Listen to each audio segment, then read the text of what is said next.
This is Autoline Daily, the show dedicated to enthusiasts of the global automotive industry. While Tesla lost the EV sales crown to BYD in China last month, the American EV maker is number one in BEV sales in Germany. According to Germany's Federal Motor Transport Authority, nearly 38,500 Teslas have been registered in the first 9 months of the year in the country, which is up 50% compared to a year ago. And that's ahead of the Volkswagen brand, which registered 32,300 BEVs, down 40%. VW blames the drops on part shortages, along with rising inflation and energy costs. But even though VW slipped in Germany, last week the company said its BEV sales are up 25% so far this year globally. And speaking of EV sales, South Korea and Hyundai are stepping up lobbying efforts to ease restrictions for EV tax credits in the U.S. The recent Inflation Reduction Act requires vehicles and batteries to be made in the U.S. or a qualifying country to be eligible for EV tax incentives. And Bloomberg reports that the South Koreans want to delay the manufacturing requirement since Hyundai's EV plant in Georgia isn't scheduled to start producing vehicles until 2025. They also say the subsidies should be in line with the two countries' free trade agreement, which treats batteries, critical materials, and cars built or assembled in South Korea the same as those made in the U.S. So Korea is increasing pressure on the Biden administration to make those changes. It's unclear what will happen at this time, but with Europe also lobbying against the IRA provisions, we wouldn't be surprised to see them change. Back in September, Lincoln revealed that, unlike Ford, it would not offer dealers options on if or how quickly they want to transition to selling EVs. But they're still going to have to pony up if they want that new electric Lincoln in their showroom. The price for a Lincoln dealer to go electric is roughly $900,000, which includes installing chargers as well as for sales and service training. For comparison, Cadillac told its dealers they need to invest $200,000 to $500,000 for EVs. But many Lincoln dealers also sell Fords, and Ford says dealers will need to spend up to $1.2 million to make the transition to electric. So that's over $2 million. We wonder if some of that investment would transfer from one brand to the other, but even at the lower amount, Cadillac said it expects to lose about 40% of its dealers. So we wonder what Ford could lose.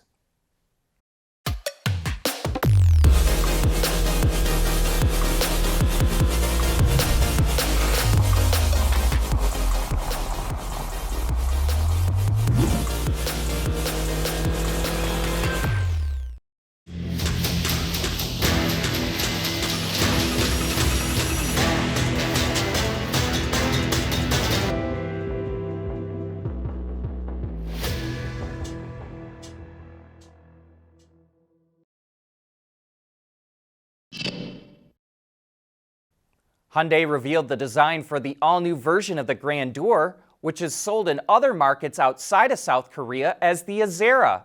And as the flagship sedan in the brand's lineup, it has very stately proportions, including a coach-like rear end that looks like it took inspiration from other ultra-luxury sedans.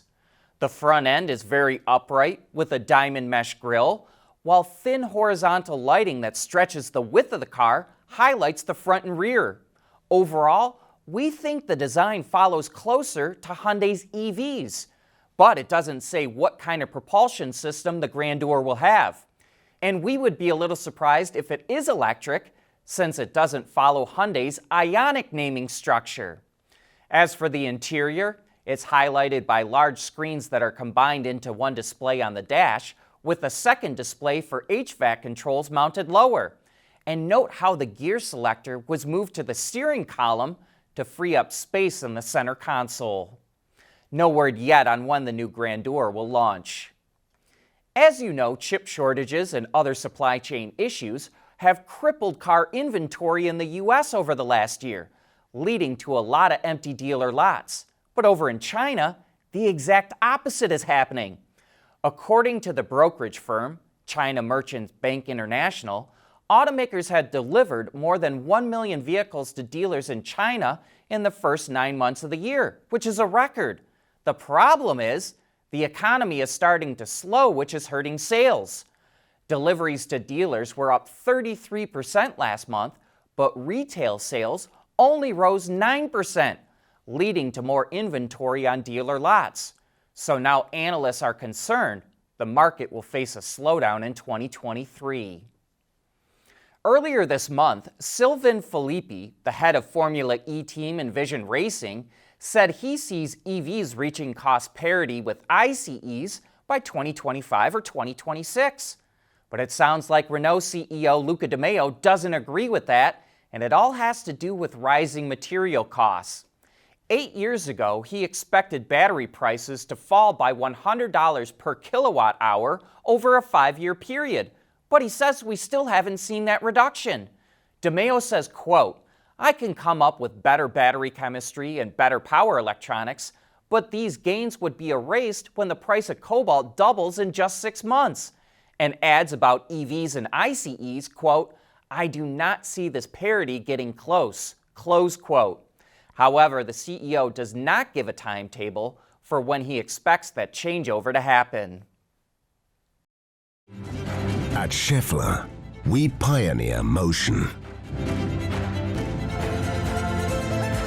Electrifying mobility, manufacturing smarter, reducing CO2 emissions, making energy production clean. Schaeffler pioneers motion to advance how the world moves.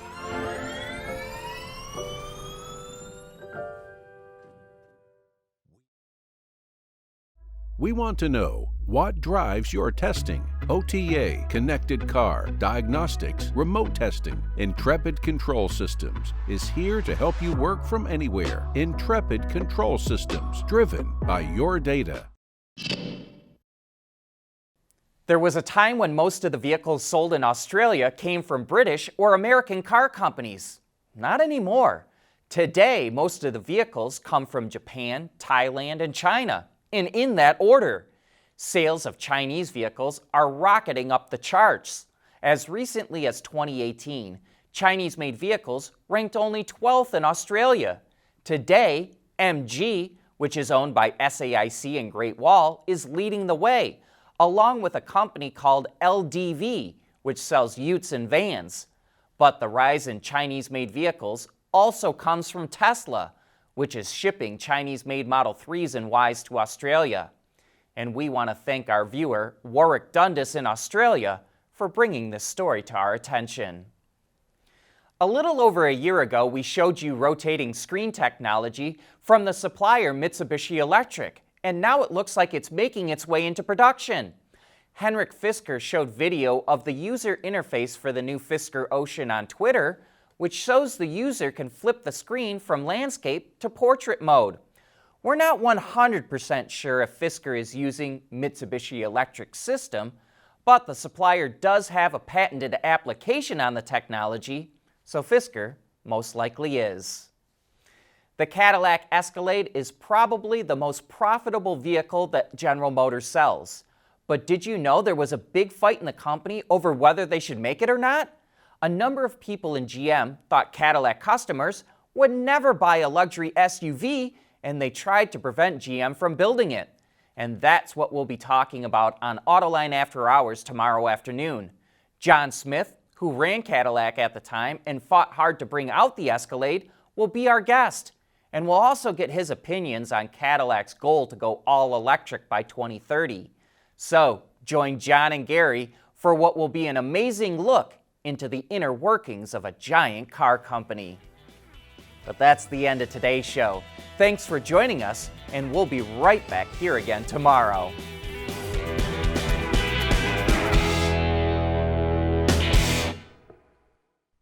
Autoline Daily is brought to you by Bridgestone, solutions for your journey. Experience Dolby Atmos, anywhere, anytime. Intrepid Control Systems, over-the-air engineering, boost your game. And by Schaeffler, we pioneer motion.